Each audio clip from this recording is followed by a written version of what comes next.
I look at what Moss is capable of doing, and certainly what when he was here with us last year, we didn't see it.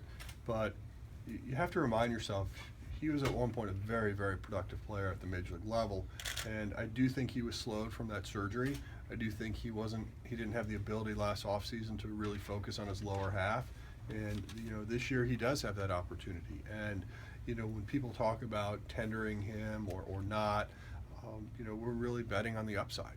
And we felt like having him for 1 year made a lot more sense than maybe chasing someone that we might have to commit for a lot longer, that also has some downside risk on the out year. So having Moss being a part of our club, I think is just going to give us, if nothing else, a lot of depth, but potential a lot of upside.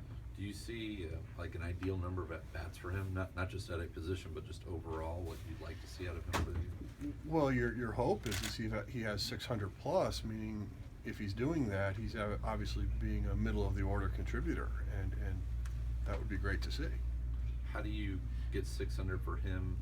And I would hope, I would guess you would hope 600 for Adam, 600 for Piscotti. How do you kind of 600 for Grichuk? Yeah, it gets complicated. It's you think about where you are today versus what ends up happening once the season starts, and guess what? Things happen, and injuries happen, and I think as you sit here in January, if that's your most complicated question, that's a good problem to have, and ultimately that means you have depth.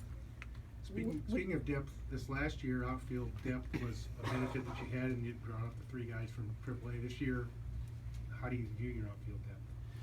Well, I think from an offensive standpoint, you could argue that it's not where it was a year ago. I think from a defensive standpoint, if you had to have somebody come up and be that defensive replacement, I think we have the protection at Memphis. But, overall, I think what it really does is create an opportunity for the Grichuks and the Phams of the world to play. And, I always think about these kind of things in a very, sort of black and white situation in terms of, will someone get the opportunity to play or not? And I always feel like when you're somebody like a Tommy Pham turning 28, at some point you either got to do or you don't, right? And I think for him, this is a window for him to try to go out and prove he can contribute at a major league level. I think all of us got to see it a little bit last year and believe it's there.